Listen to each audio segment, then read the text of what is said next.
Hey everyone, and welcome to Business Boutique. I'm Christy Wright, and I'm so excited because today I get to share an awesome conversation with you that I had with my friend Heather MacFadyen. Heather is the founder of Don't Mom Alone, and she's the host of the Don't Mom Alone podcast. And y'all, she is just such a light. I loved getting to sit down and talk to her, and I know that you're gonna love her too. Check this out.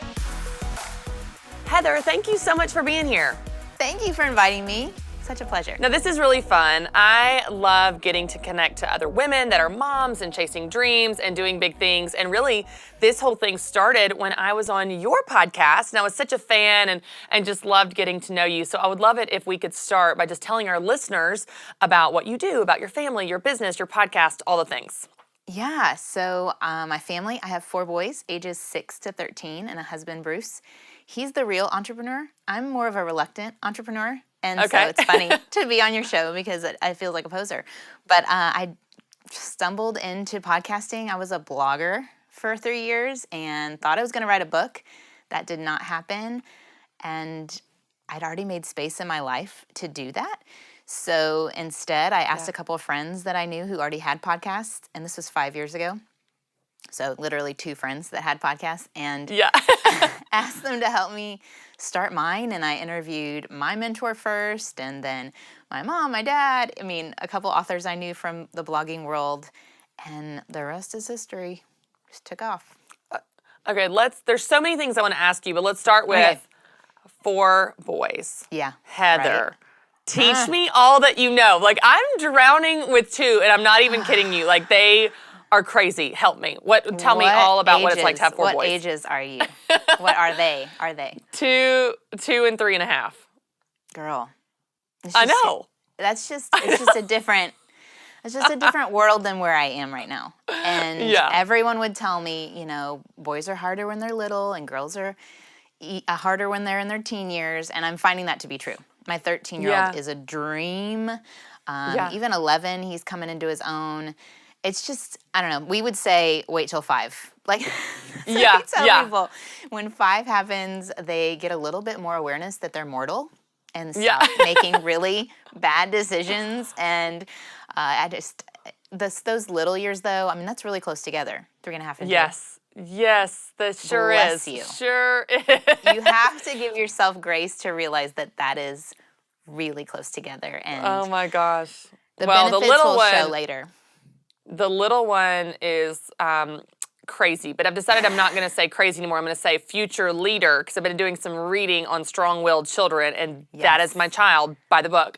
Yeah. And he is opinionated and expressive and physically really strong. Like, he's really, really strong. So it just makes for very long, exhausting days. But at the same time, you're like, I love that spirit in him, So it's just, it's a crazy season of toddlers and boys. And you're right, it's like, I feel like every day my number one objective is to keep them alive. Like, if I can just keep them alive, not just like food on the table. Like, keep them from killing themselves because they get into everything, but it really is a lot of fun. Now, I want to talk specifically even about how your journey of being a mom has influenced what you're doing today. And you, have this whole movement of Don't Mom Alone, your podcast. Let's talk about that. Let's talk about kind of the heartbeat behind even the phrase, Don't Mom Alone. Let's talk about that and why you started it.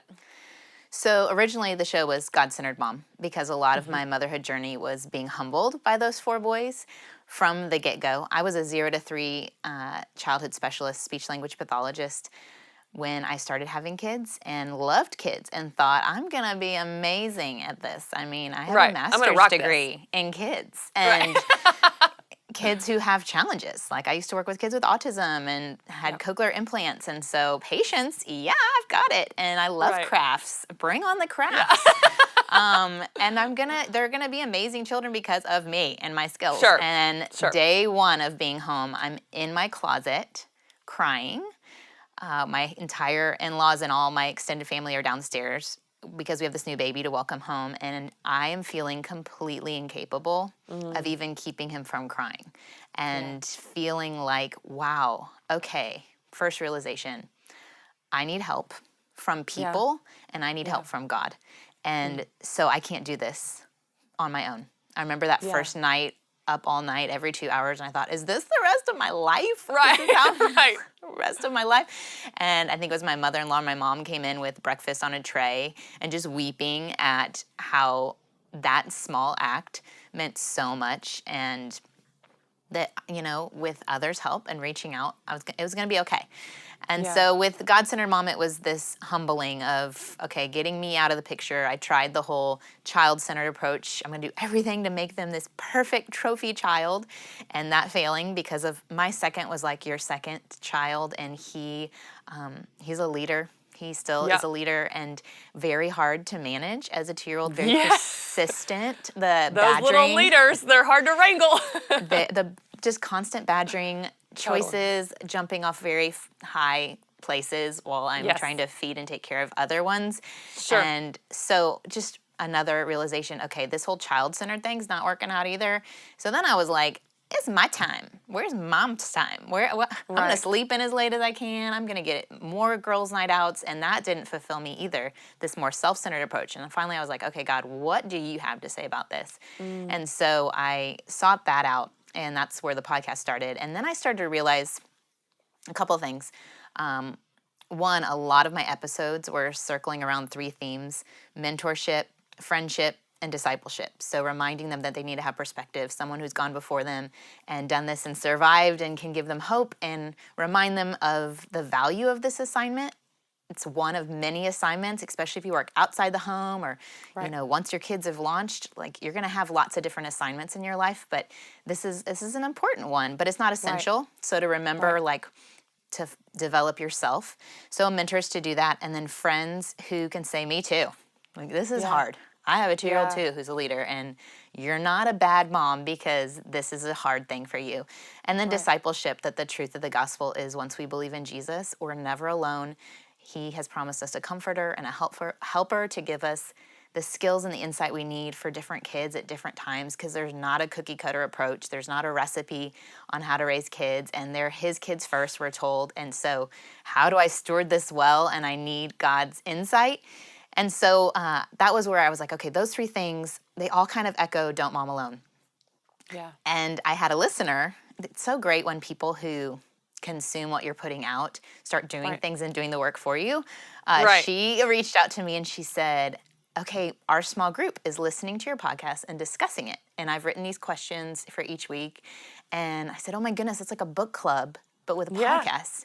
So we launched the podcast clubs, and I started releasing discussion questions in like little 6-week curriculums, and we used the hashtag Don't Mom Alone because it was a beautiful way, instead of just popping your earbuds and listening by yourself, that women could gather and have that real life community and mentorship, friendship, and discipleship in real life. And so when we were thinking about changing the name of the show, that one rose to the surface as something that resonated with a lot of people. We don't want to do this alone. Yeah. For me, it was within 24 hours I realized I can't do this alone. Right. I'm capable. Right. And so we get that, but then how, in an isolating world, how do we reach out? How do we find people? I love that. You said so many things that I have questions about, Heather, because I just love your perspective. I love your spirit. I love your wisdom. And so many things you said, you just flew over like this was just a given. I was like, oh my gosh, that was so good. So I want to go back to a couple things you said. You said something in the way you described it as being a mother and being a parent as an assignment. And we will have lots of assignments. Let's camp here for a second, because as you probably remember, especially when you bring that baby home, even if you are a super independent woman, if you have lots of dreams, if you're very goal-oriented, if you have lots of ambitions, for some reason, when you bring that baby home, it changes you, but it's also very easy to lose yourself in motherhood, and it's very easy to find your soul identity there in motherhood. And I just love the way you step out of that in a little bit and go, hey, this is an assignment. It's a very important one. It's not the only one. You had assignments before children, you'll have assignments after children, and you'll have other assignments probably while you have children in your home. And that really is so much of the heartbeat of what I'm always trying to encourage women, whether they start a business or not, Heather, but to realize that their whole world doesn't have to revolve around their kids. They can have interest in volunteering and different things that bring them joy and fulfill them outside of parenting. But I think you just explained it in such a beautifully concise way of describing it as one of our many assignments. Talk to me a little bit about where that realization came for you kind of in your journey. Well, the benefit of interviewing people for 5 years is you get little nuggets here and there. There you go. Input is one of my top 5 on Strength Finders. So I take these little things from here or there. And that one came from Kat Armstrong. She was on my show talking about motherhood, career, and identity. And it was something she was really passionate at the time, and it has just changed the way I see things. She differentiated calling versus assignment. She said, everyone's looking for their calling. Is this my calling? And there's a lot of strife and discontent and knowing, is motherhood my calling? Is this it? Right. And feeling shame if you're going through a season of infertility. Did I miss my calling? Is that the highest calling? And so she just said, if we're followers of Christ, we're all given the same calling to go and make disciples. So done. Check that off your list. You've got it. There's your calling. Yeah. And then the assignments are where that happens. And I know for me personally, that has been being a speech language pathologist and being a professor at a university for a little while and having a private practice and then having this podcast and having boys. And don't be jealous, but I was in a knitting group. I am. Go on. So jealous. For 5 years, apparently that's something, 5 years, with some older women in the church and some younger women too. And we would meet once a month and do our own little needlework project, whatever it was. Yeah. But I remember sitting in a group, this was before I had my first, and thinking, these women have had more years since their kids launched than they ever had kids at home. Wow.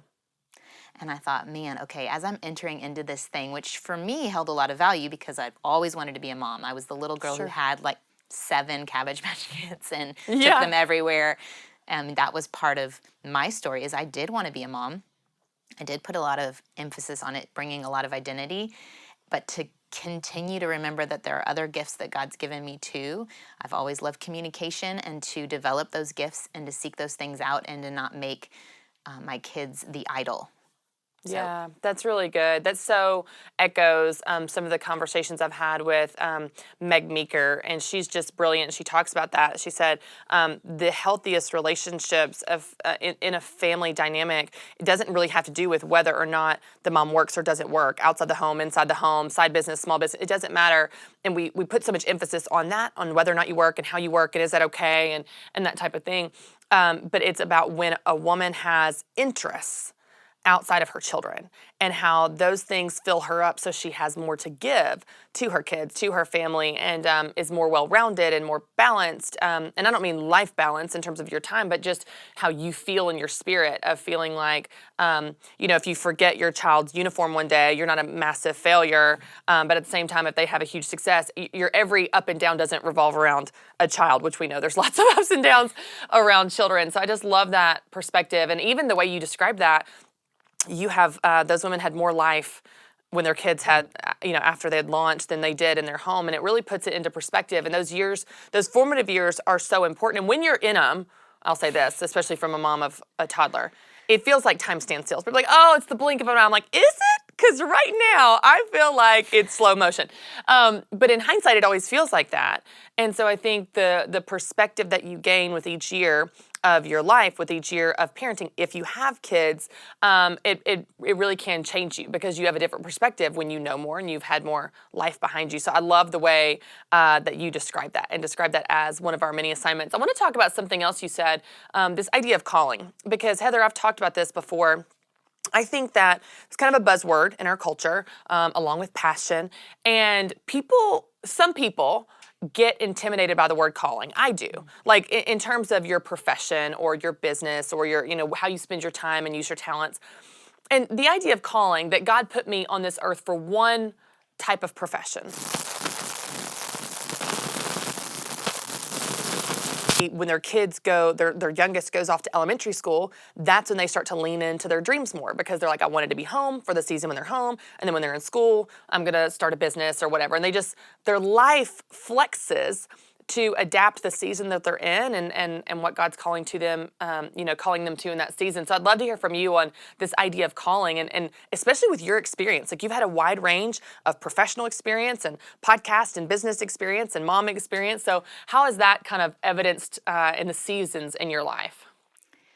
God has me kind of in this place of unpacking a new definition of humility. Like I'd said before, I'd realized how prideful I was. And so to me, the answer to that was getting me out of the center and God in the center. So that's where God-centered mom came from. But then I realized, that's neglecting the gifts that God's given me. Like you were saying, the different skills that he's given me. And so I saw something, the guy that created the YouVersion app, he had tweeted out this definition of humility, and it's taken me on this whole journey that may end up in a book if I'm bold to follow God's leading. But it's humility is to fully occupy your God-given space. And to me, that answers the question of calling. If you, in humility, fully occupy your God-given space, for some of us, that might mean a shrinking to right-size our life to that space. We've kind of gone outside of our bounds and we're trying to be God for our kids, for our husband, for our friends, and we are forgetting who God is in the midst of it and what we actually can control. And sometimes for our moms, that can be a codependency. We've seen it in maybe our mom's generation, that they did forget their gifts and they made it all about their kids and they kind of went outside their God-given space to overcome and make their kids into something. And so then when they become adults and there's failures, they struggle. Right. For some of us, it's a swelling. There's a lot of women out there that aren't fully occupying the space they've been given, whether it's they are assigned to be home based on finances or based on what they're doing, and they need to fill that space and recognize that that is a gift from God, and that is what he has shown them and assigned them and called them to. And for some, it feels like a prison, what they are being given, that space. There was a year where my dad passed away. I ended up taking care of my mom while she went through chemo and surgery and radiation for breast cancer, and that felt like a prison. That did not feel like a God-given space in a good way. And I had to humbly occupy that and say no to some things and to fully embrace where I was. And God recently showed me, I was reading through Acts, and Paul was in a prison. And I was thinking, how did he respond? He's literally chained to the ground. I'm thinking, that doesn't make going to the bathroom very easy. There's not a lot of freedom there. And he's praising God and praying. And he knows and he believes in a God who's outside that prison, who can literally shake the ground and make those walls fall in. But what I love is Paul didn't say, see you guys, I'm out of here, and get up immediately and run out. He stuck around. He saved the life of the jailer by saying, we're still here. He followed the jailer. The jailer professed faith. He followed him, went to his home, and his family believed in Jesus. And then finally, the authorities said, Paul, you're released, go in peace. And I feel like that's us choosing to realize that God-given space, those boundary lines. I think of the Israelites in the promised land and the boundary lines that God lays out in Joshua about, okay, here's the space I'm giving you. That those boundary lines for us can be our gifts and our interests and the time we are and the place we're in, and also our experiences. And sometimes our experiences are yucky. We might have abuse in our background or something really hard. And God's calling us to go and make disciples of women who've experienced similar abuse. And we have to be honest and open about that part of our story. And so that's what calling is to me, is kind of humbly accepting the space you've been given, and that might mean shrinking, it might mean swelling, and it may be a business, it may not be a business, but it removes the judging we do of others and the shoulding over ourselves, like I should do this or I shouldn't do this. It's you and God working through what is that space for me right now. Yeah, I love that. I even love the visual of occupying that space, the way that you described that. And it lines up so well with what I've been kind of just working through in my own life and teaching some of the women in Business Boutique over the last year. I think there's a lot of talk about personality styles and, I'm wired this way, and Enneagram and Myers-Briggs and DISC and all the things, StrengthsFinders, which is really fascinating to understand how we're wired. But to me, what I feel like I've been challenged on myself, but also challenging others on, just because you were created that way doesn't mean you get to stay that way. Meaning, if my strength is being outspoken, that's not a permission slip for me to just speak whatever is on my mind at all times.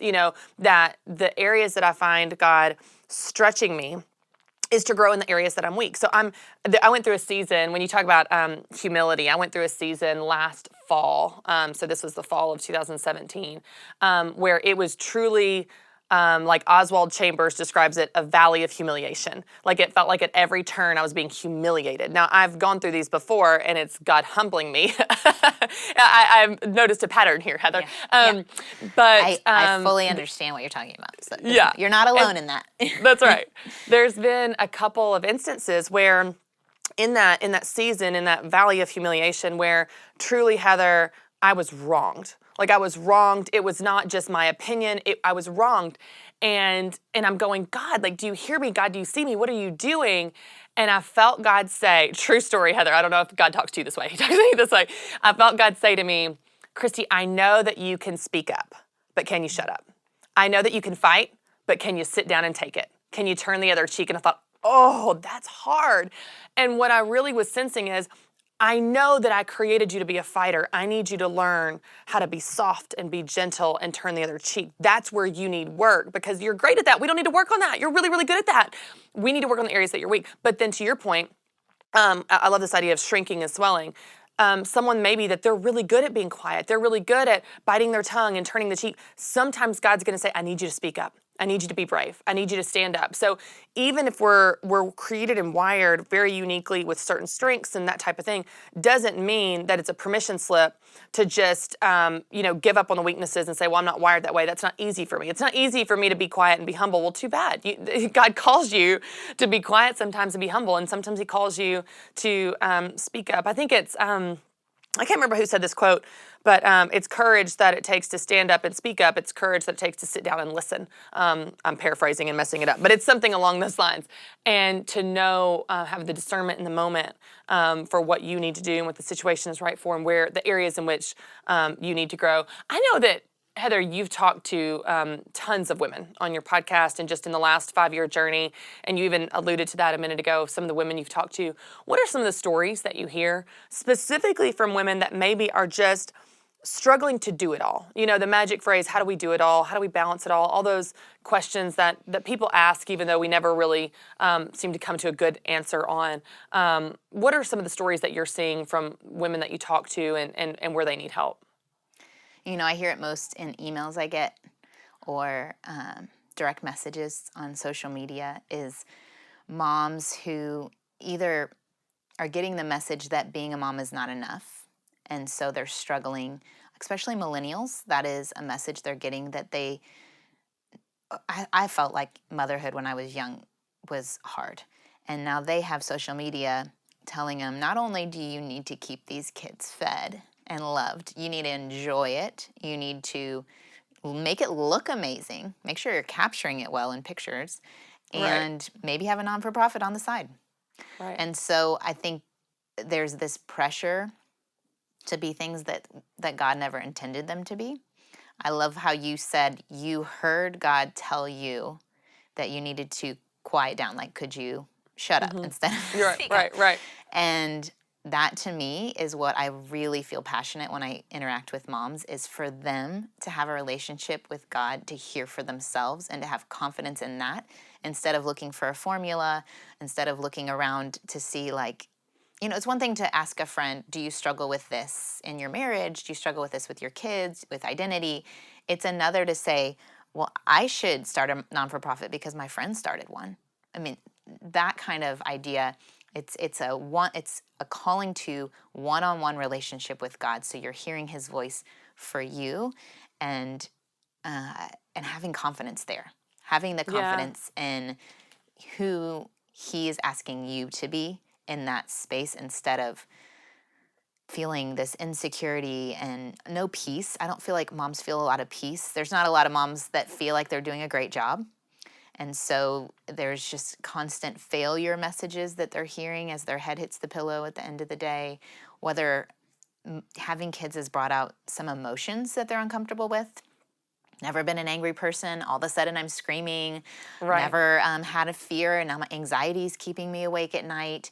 It's things that probably have been there the whole time.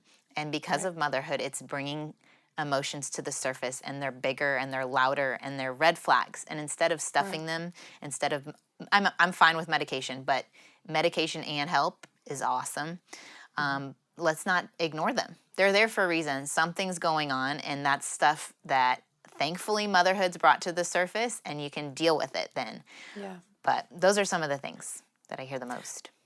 Yeah, it's interesting, even as you describe women that have written in and feeling the pressure to do all the things, it makes me think of, I got a question in a coaching session recently in the academy. This was maybe, I don't know, like 4 months ago or so. And she said, I'm really struggling because I've got all these goals for my business and I'm trying to work on these things in my business, and I'm just having trouble doing it because I'm pregnant with twins and I'm just tired. So how can I get my business going? And I was like, stop. Just stop. Like, your body is creating 4 eyeballs right now. Like, 2 brains. You need to rest. And I think, to your point, we put this pressure on ourselves to do all the things all the time. And you can do anything, but you can't do everything. And there will be seasons, and especially motherhood, nothing can slow you down like motherhood. Like pregnancy, your body will physically slow you down. You're more tired. You have less energy. When you have a new baby, you're way more tired. That will slow you down. Once your kids are moving around, nothing can derail your plans like children. So it forces you to realize you can't control the universe. Your plans may slow down. And there may be seasons, like I said, maybe that dream gets delayed, but it's not denied. It's just going to happen when they go to school. You're not going to try to force yourself to do anything. You know, Heather, when I was talking with a mentor of mine, she has discipled me on and off since I was like in college. I know her through Young Life. She's a wonderful woman named Eve. And I remember talking to her. She's much older than me and has, kids that are grown. And I remember talking to her after I had Carter. And this was maybe like 8 months. He was like 8 months old. And she's like, how's it going? I was like, it's so hard. It's so hard. It's just so hard. And she said, well, you know what's so hard? And I was like, why? She goes, because you're trying to do everything you did before. And it was like, for her, it was so matter of fact that you've added this insanely huge responsibility and blessing of a human being that you're responsible for caring for. And oh, by the way, your expectation of yourself is to still do everything you did before that child at the same level, with the same frequency, the same level of excellence. And when she said it that way, so practical, I was like, you're right. Like, I didn't say, oh, I'm having a baby, so now I'm going to cut back here and there and give myself grace. I just still had the same expectations on the cleanliness of my house and how frequently I would work out and the hours in which I would work. And that's not reality. And so I love even how you describe that of the expectations we put on ourselves when we're in the season of motherhood, or whatever season, that can so far outweigh what actual time and energy we really have. Heather, I could talk to you all day. I have to wrap up because I know that we could go long. I've got one more question for you before we wrap up, because I love to give our listeners and our viewers tactical takeaways. So let's talk about time management on a really practical level. How do you manage your calendar? Are there any apps or tools or resources? Are there things that you're like, I'm going to let that go because I can't do all the things? So what are some ways that you just kind of manage your life day to day that maybe could help us when we're managing all the things? I am not a planner. I'm not going to use that as an excuse. I'm not strategic. I'm not deliberative. None of those things. Okay. I don't have to-do lists. I am very reactive and adaptable. So that works on some things. A lot of balls get dropped too.